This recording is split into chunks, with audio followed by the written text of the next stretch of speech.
Hello everyone, let's practice IELTS listening module. Let's begin with session 1. Section 1, Everyday Social Conversation. This section features a dialogue between two people in a daily life context.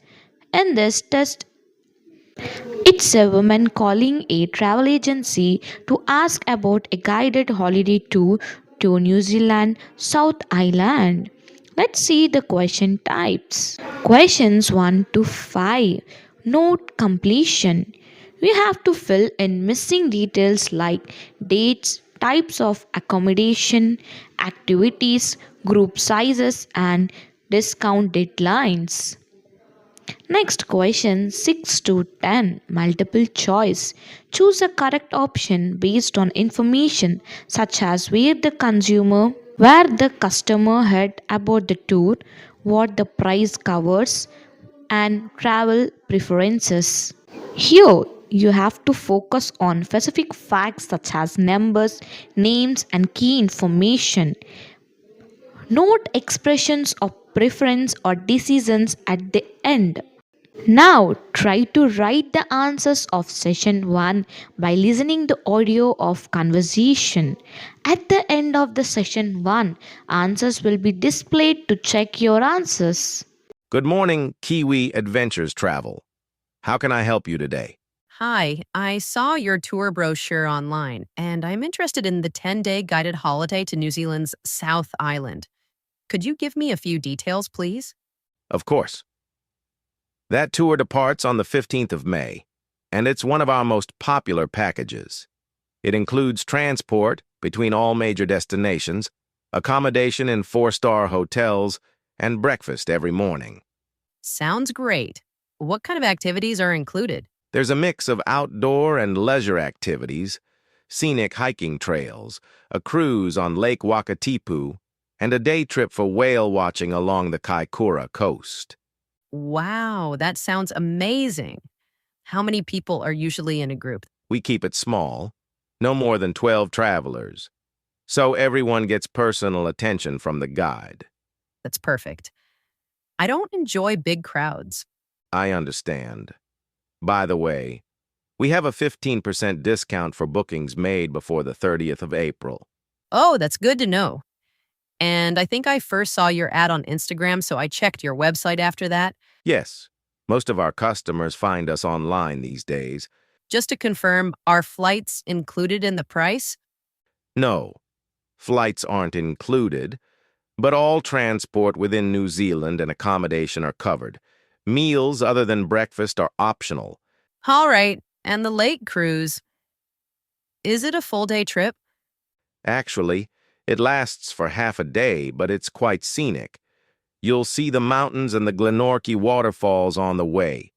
Lovely. I'm very tempted to book it now, but can I call back tomorrow after discussing with my husband? Of course, take your time. I'll make a note of your name and hold 2 seats until tomorrow evening. That's very kind of you. Thank you so much. My pleasure. Have a great day.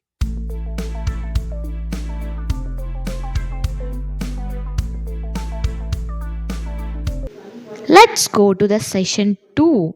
Session 2 monologue about community recycling program.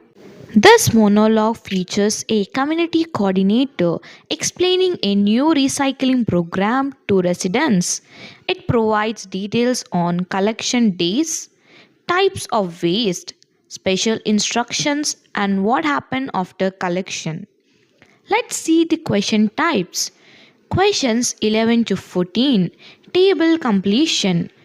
Here you have to fill missing information about waste categories, collection days, and special notes.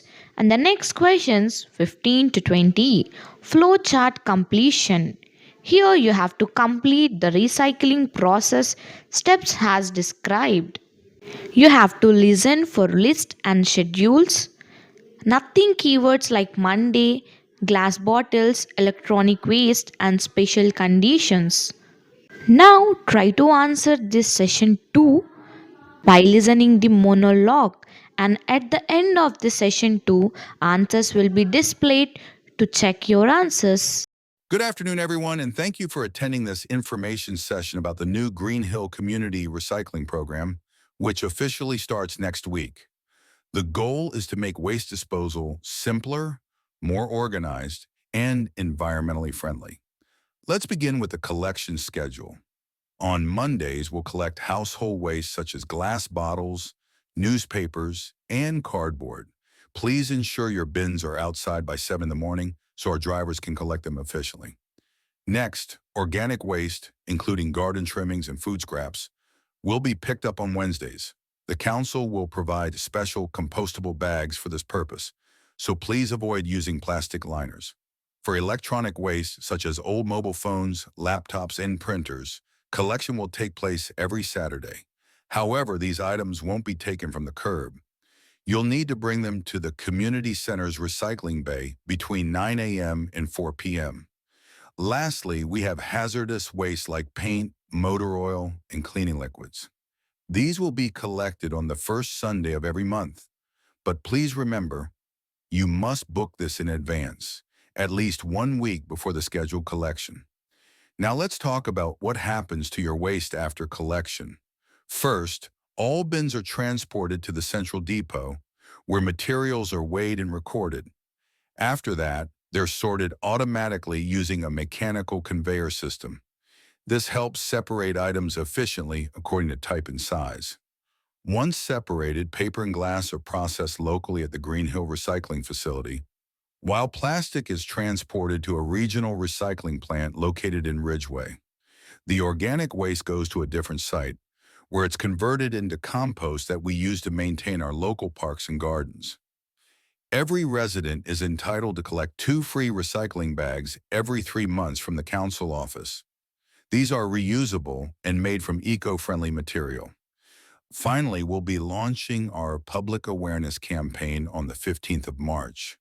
So you'll start seeing posters and social media ads reminding people about sorting waste correctly. We really appreciate your cooperation in making Green Hill a cleaner, greener place to live. Thank you.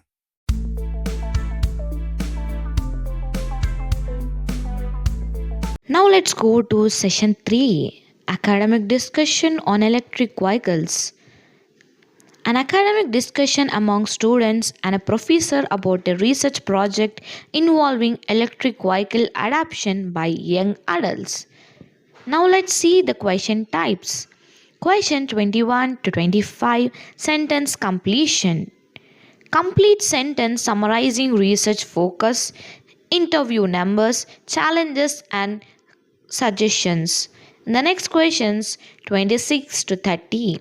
Multiple choice. Select correct answers about presentation feedback, surprising finding and next steps. Focus on opinions, challenges mentioned and advice from the professor. Now try to write the answers of session 3 and at the last we will be displaying the answers to check your answers. Good afternoon, Emma and Ryan. I've gone through your project draft on electric vehicles. Let's discuss your progress. Sure, Dr. Lewis. We decided to focus mainly on electric vehicle adoption among young adults, since that group represents future car buyers. Yes, and we carried out about 50 interviews with university students to understand their perceptions and motivations. That's a reasonable sample size. What kind of challenges did you face while gathering information? The biggest issue was the reliability of online data. Many websites gave conflicting statistics about charging infrastructure and vehicle costs. That's quite common. I'd suggest including official government statistics in your final version. That will make your data much more credible. That's a good idea. I'll also add a short executive summary before the conclusion so that readers can quickly grasp the key findings. Excellent. Now, regarding your presentation, I like the content overall, but a few areas need work. The introduction could be more engaging. Start with a striking factor question. Also, your slide design is a bit cluttered. Too much text and not enough visuals. Right. We'll simplify that. Another point, the graph interpretation wasn't clear. When you discuss data, highlight the trend, not just the numbers. Okay, we'll make sure to explain the patterns better. Other than that, your time management and conclusion were fine. Thank you. One thing that surprised me from our results was how few students were aware of government incentives for buying electric vehicles. Many assumed there weren't any at all. Interesting observation. You could mention that in your discussion. It adds depth to your analysis.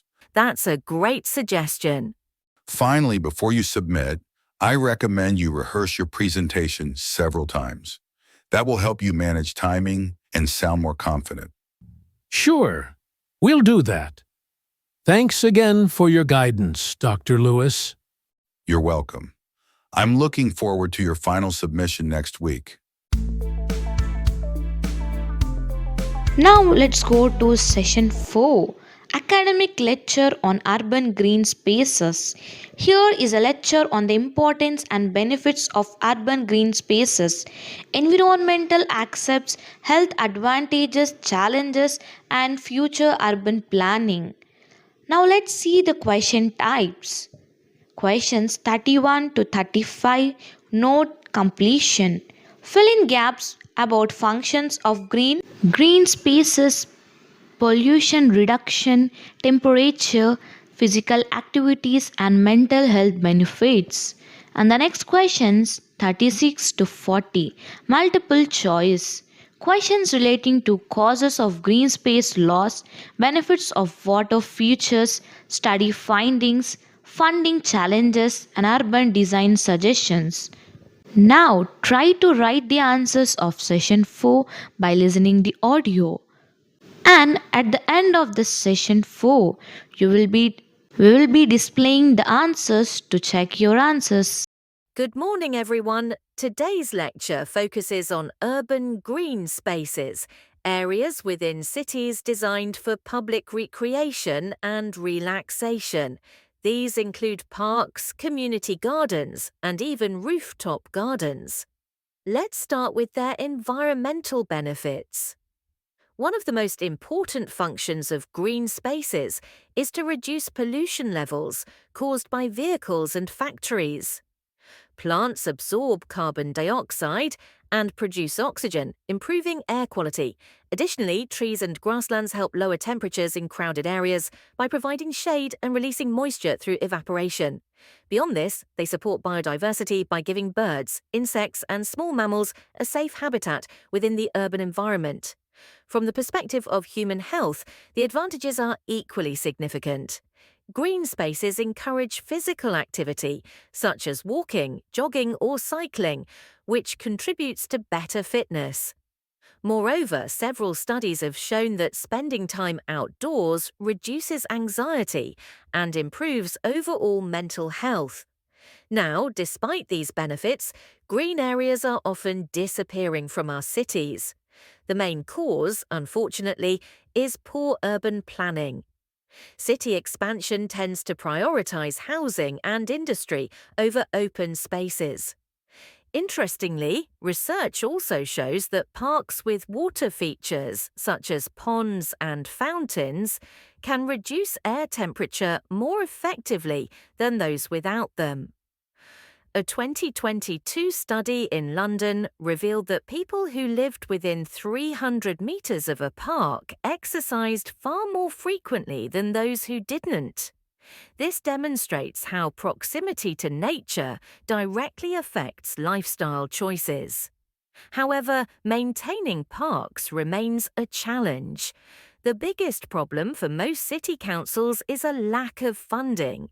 Maintenance costs are high and public budgets are limited. Finally, looking ahead, urban designers should focus on integrating nature into city structures. This can include vertical gardens, green roofs, and tree-lined streets, all of which contribute to more sustainable and livable cities. That concludes our session for today. Thank you. If you got all this right, great job. If not, don't worry. Listening practice will help you to improve.